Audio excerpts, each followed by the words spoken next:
Now, the classification of orofacial pain. We are studying the chronic orofacial pain.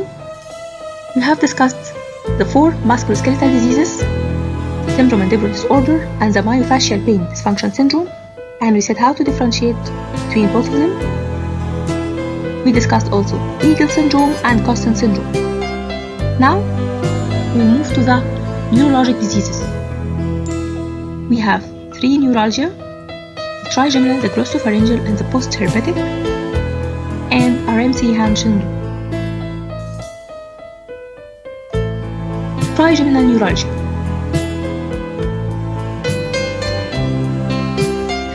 Synonyms of the trigeminal neuralgia are tête douloureuse, trifacial neuralgia, and Fothergill's disease.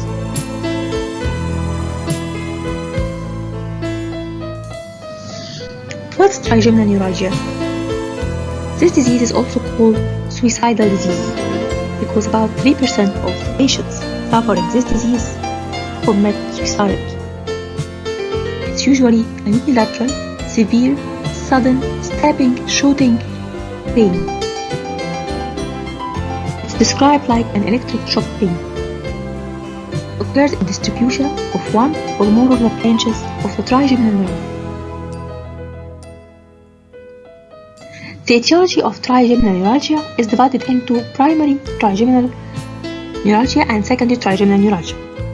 The primary trigeminal neuralgia results from vascular compression, usually done by the superior cerebellar artery, on the trigeminal nerve trunk near its entry into the bones.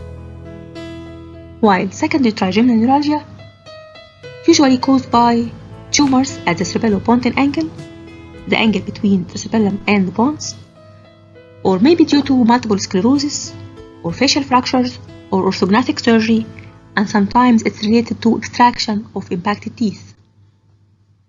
Etiology of primary trigeminal neuralgia, 90% of the cases are idiopathic. Other causes include the compression pressure, the degeneration, and myelin sheath infiltration in tumors or amyloidosis. Here you can see there is no vascular compression here. This is the trunk of the trigeminal nerve. This is the ganglion with its 3 branches: the ophthalmic, the maxillary, and the mandibular. This is the superior cerebellar artery, and there is no pressure exerted here on the nerve. In this diagram, there is compression pressure. The vessel here is looped, causing pressure on the root of the trigeminal nerve. So, compression pressure of the nerve leads to focal demyelination, which results in spontaneous generation of electric impulses. So, it acts like the nerve sending false pain signals all the time.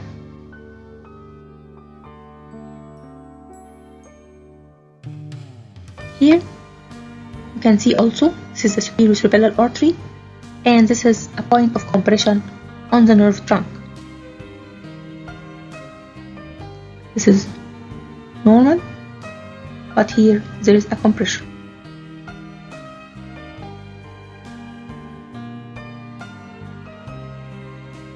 The irritation of the nerve causes focal demyelination in the part that is compressed, which leads to spontaneous generation of electric impulses.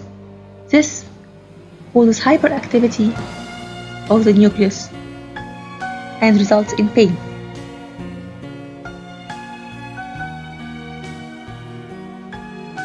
In multiple sclerosis, you can see here the myelin sheath is damaged. The site of demyelination determines the trigeminal division involved, and thus the clinical presentation that results of this demyelination. Secondary trigeminal neuralgia means there is sensory loss or motor symptoms or signs that happens. It occurs secondary to certain neurological diseases such as multiple sclerosis. Sometimes it occurs in females, hypertensive females, because hypertension is a risk factor. Researchers proved that in 5 to 10% after facial fractures or orthodontic surgery, secondary trigeminal neuralgia may occur, and about 1 to 5% after extraction of impacted teeth are the cause of the secondary neuralgia also. So, the clinical features are generally in old patients or patients after 5th decade. People with this pain often have a twitch like this. You can see the twitch here. Clinical examination is usually normal. There is no swelling, no asymmetry. But take care if symptoms of trigeminal neuralgia appear in young patients, should consider multiple sclerosis systemic disease. The factors triggering the episodes are very trivial, such as washing the face, or just when the patient brushes teeth, or shave, or apply or put lipstick, or if he is exposed to cold wind, for example. All of these are triggering factors of episode of trigeminal neuralgia. The mandibular branch of the trigeminal is the most commonly affected branch with trigeminal neuralgia.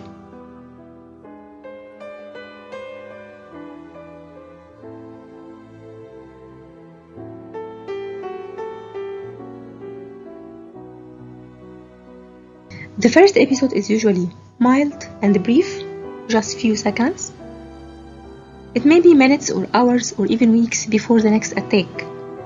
But later on, with the disease progress, the periods of exacerbation increase and periods of remission decrease.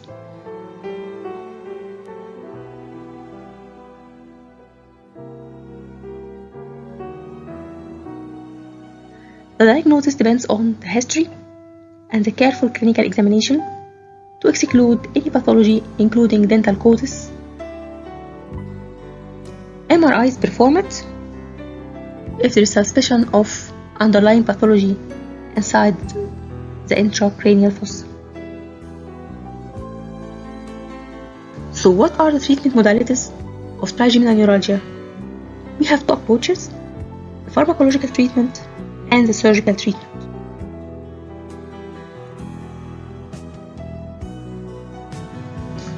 Medical treatment of trigeminal neuralgia includes carbamazepine as the first line of treatment. It's effective in 75% of the cases. This drug is started at low dose, only 100 or 200 mg twice daily or 3 times daily. Then the dose is increased gradually to obtain optimum response. But it has some side effects like the interaction with other drugs, which make it less effective or affect the blood level of other drugs. It may cause some serious blood problems or life-threatening skin rash. It also may cause dizziness. It may harm unborn babies, so of course it's contraindicated with pregnant females or lactating females also. Makes birth control pills less active. Patients who have also symptoms of depression or suicidal thoughts should never take carbamazepine. In this case, they can make shift to oxcarbazepine. Other drugs include the baclofen, 15 mg to 80 mg, 3 times daily, the gabapentin, the lamotrigine, the clonazepam, the phenytoin, and valproate sodium.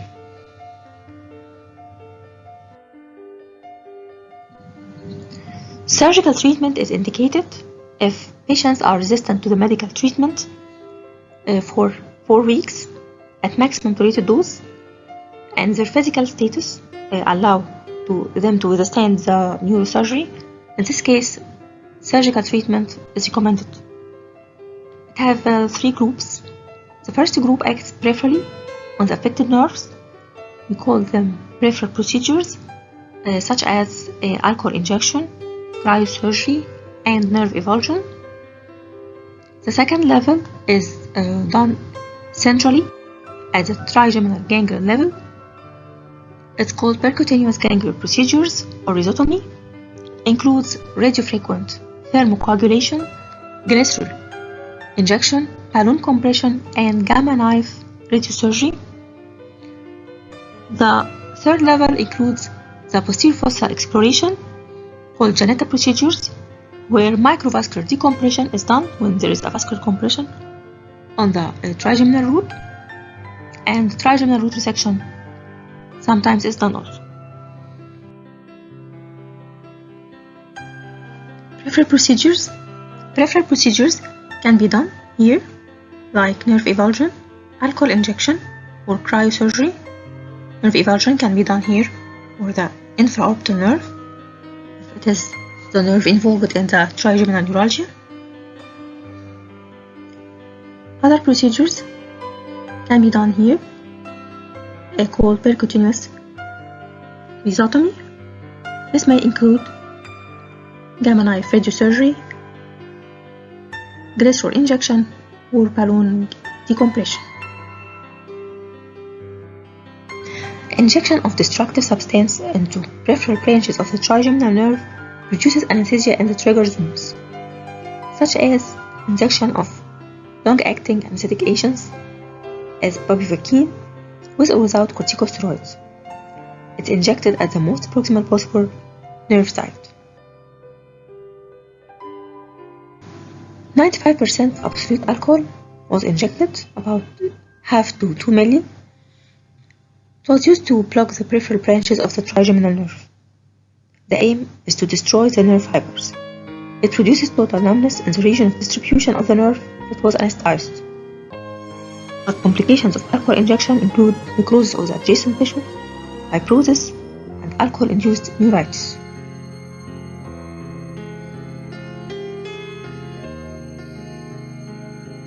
The peripheral neurectomy or nerve avulsion is the oldest and the most effective peripheral nerve destructive method. It can be repeated, and it's a relatively reliable technique. It acts by interrupting the flow of a significant number of afferent impulses to central trigeminal apparatus. It was performed commonly on infraorbital, inferior alveolar, mental, but rarely lingual nerve. The disadvantage of peripheral neurectomy include its production of full anesthesia and deep hypoesthesia.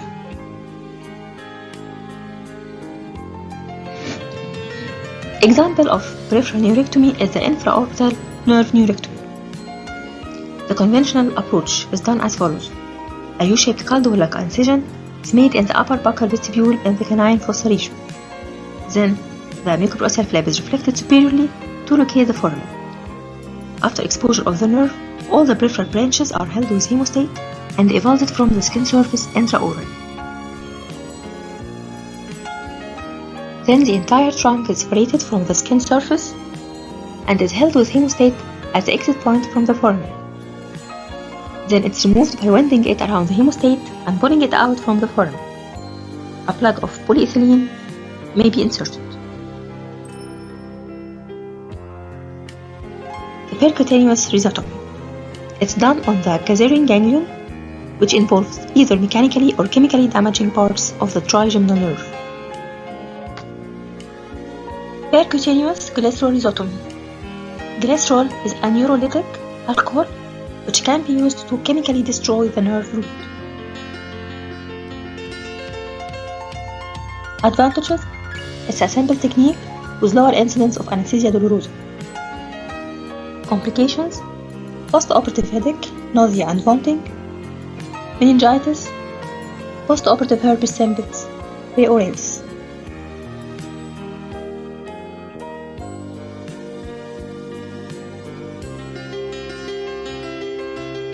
Percutaneous balloon compression.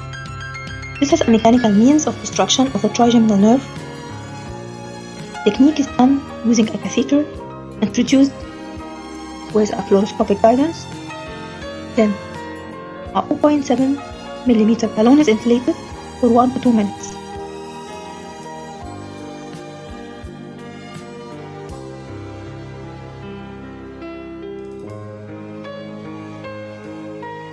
This is diagram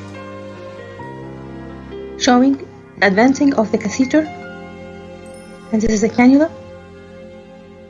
The balloon is deflated, then inflation of the balloon occurs here.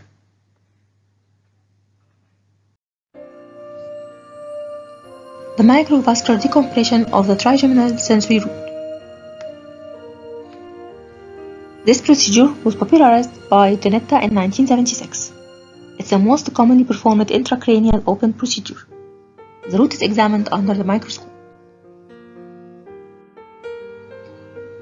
The compressing branch of the superior cerebellar artery will be seen medial to the nerve at the root entry zone.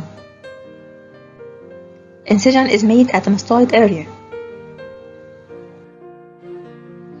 Then the trigeminal nerve is freed from the compressing or pulsating artery. After this, the nerve is separated from the artery by placing a piece of Teflon between them. Non-absorbable insulating sponge may also be placed instead of the Teflon.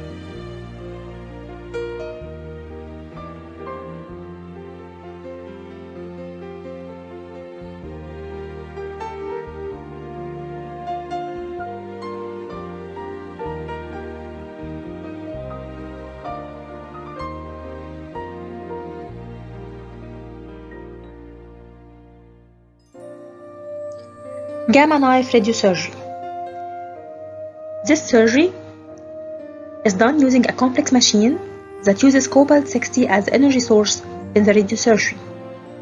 It's non-invasive, scalpless. It's based on the principle that radiation delivered precisely to a target will destroy the cells in a particular area while minimizing injury to surrounding nerves and brain tissue.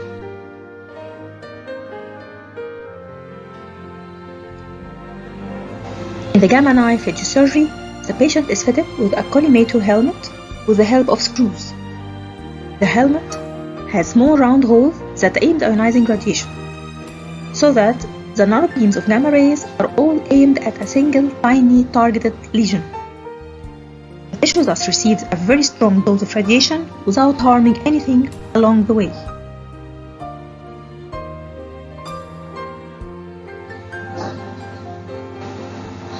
This diagram shows a gamma knife radiation beams targeting the trigeminal nerve root before it enters the brain.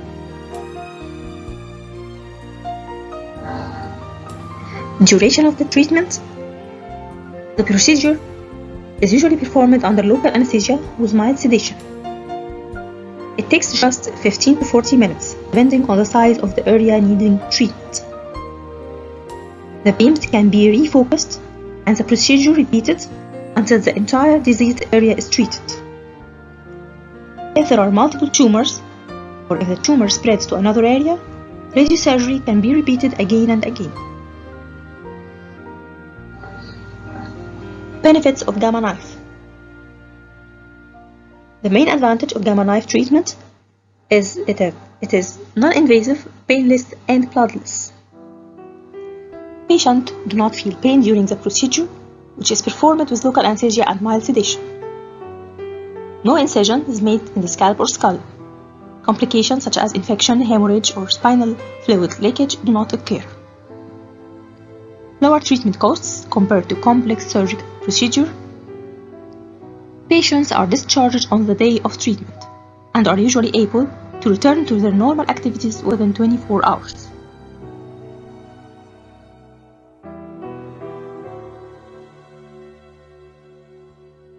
Prevention of trigeminal neuralgic attack.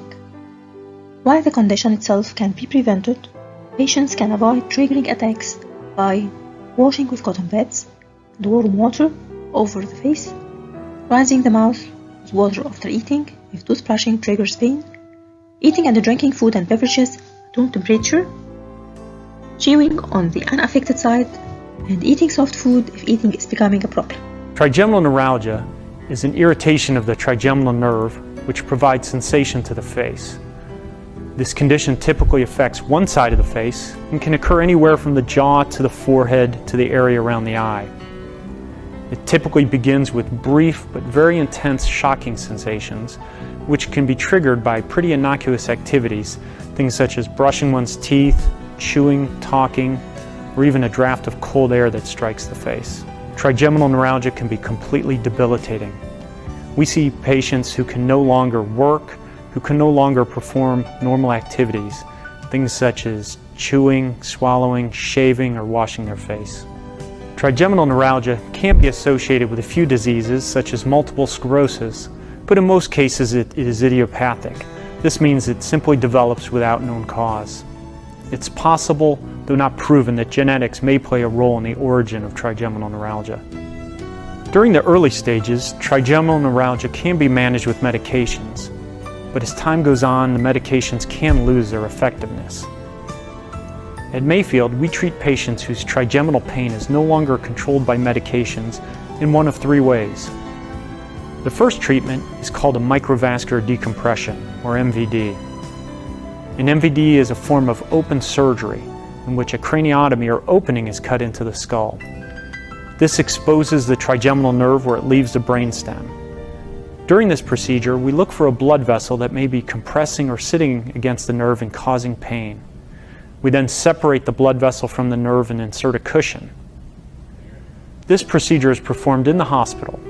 Patients typically spend 1 to several nights in the hospital after surgery.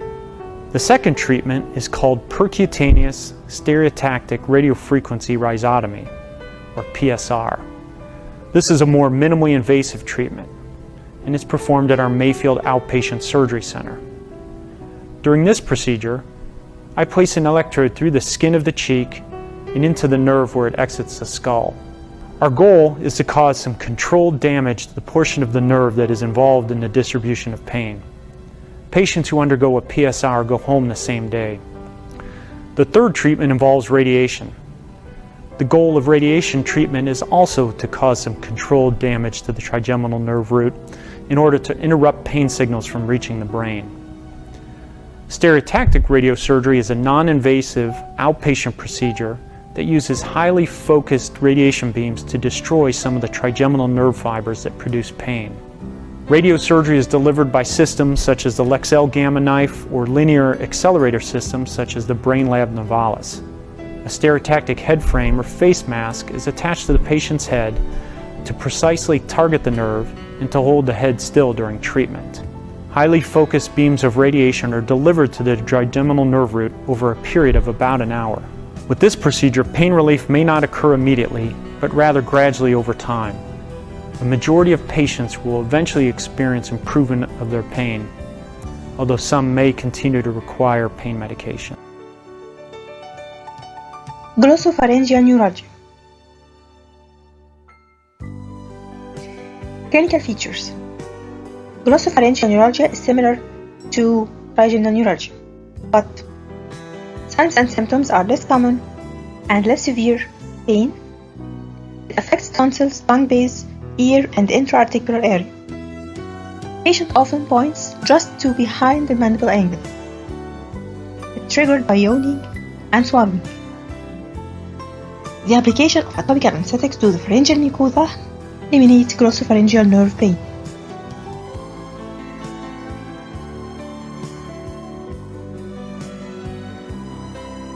Etiology of glossopharyngeal neuralgia. The most common causes are intracranial or extracranial tumors and vascular abnormalities that compress the nerve. Management is done using anticonvulsants, carbamazepine, vascular decompression, percutaneous radiofrequency at the jugular foramen, and intracranial or extracranial neurectomy.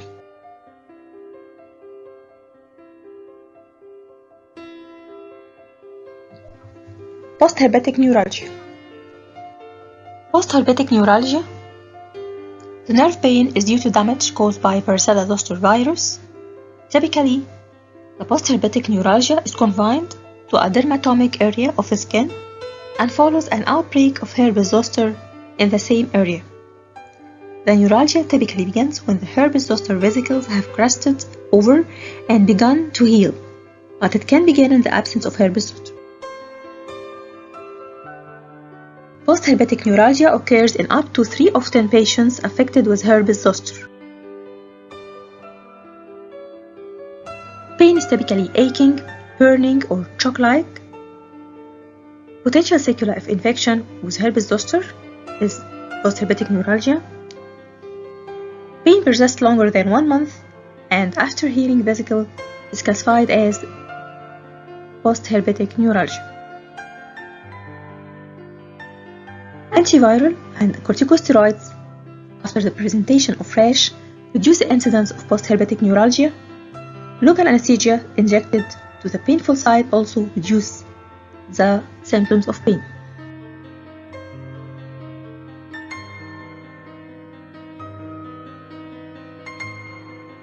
Postherpetic neuralgia is characterized by stabbing or burning pain that may last for 3 months or more.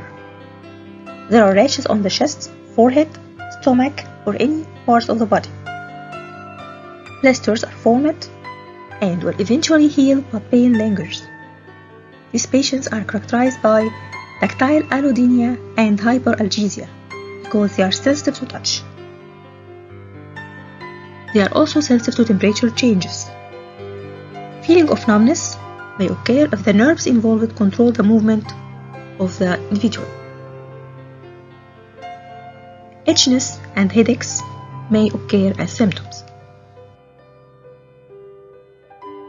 Photographs showing vesicles in different areas of the body. These vesicles are related to the herpes zoster viral infection.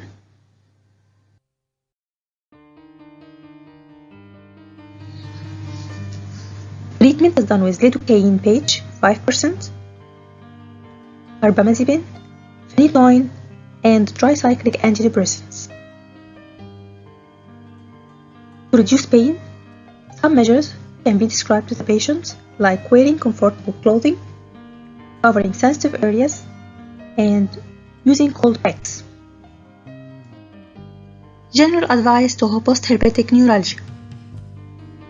These patients are advised to practice healthy habits and maintain healthy diet, maintaining a regular sleep routine and a good sleep hygiene, engaging in regular exercises, relaxation techniques like hypnosis and meditation, abstaining from the triggering foods, stay educated by joining support groups and speaking with your doctor. This table summarizes the clinical characteristics of the 3 neuralgic: trigeminal, the glossopharyngeal, and the postherpetic neuralgia. As for the site, the trigeminal neuralgia is in the face. The glossopharyngeal neuralgia is in the throat or tonsillar region. The postherpetic neuralgia may occur in the forehead, related to the eyes, if the ophthalmic dermatome is involved. The nature of the trigeminal neuralgia is sharp stabbing and shooting pain. The same for the glossopharyngeal neuralgia. It's sharp stabbing, shooting, electric shock-like. But the postherpetic neuralgia is characterized by constant burning and pain, and superimposed latches of pain. The severity of both trigeminal and glossopharyngeal neuralgia is considered or described as the worst pain experienced. The postherpetic neuralgia is moderate to severe. The initiating factors of trigeminal neuralgia attacks are light touch, washing, brushing of teeth, talking. But for glossopharyngeal neuralgia, it's mainly swallowing and chewing. Postherpetic neuralgia initiating factors is the allodynia, so any light touch may trigger attack of neuralgia in postherpetic patients. None is a relieving factor for any of the 3 neuralgia.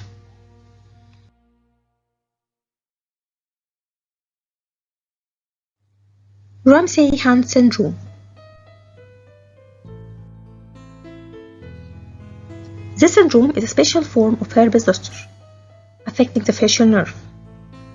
It starts by fever, headache, malaise, and ear pain.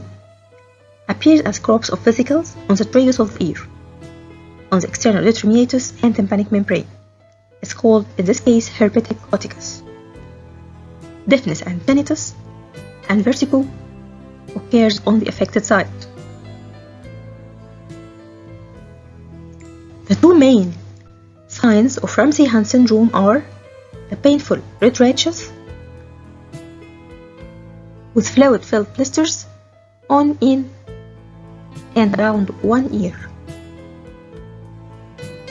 The second main sign is the facial weakness or paralysis on the same side as the affected ear.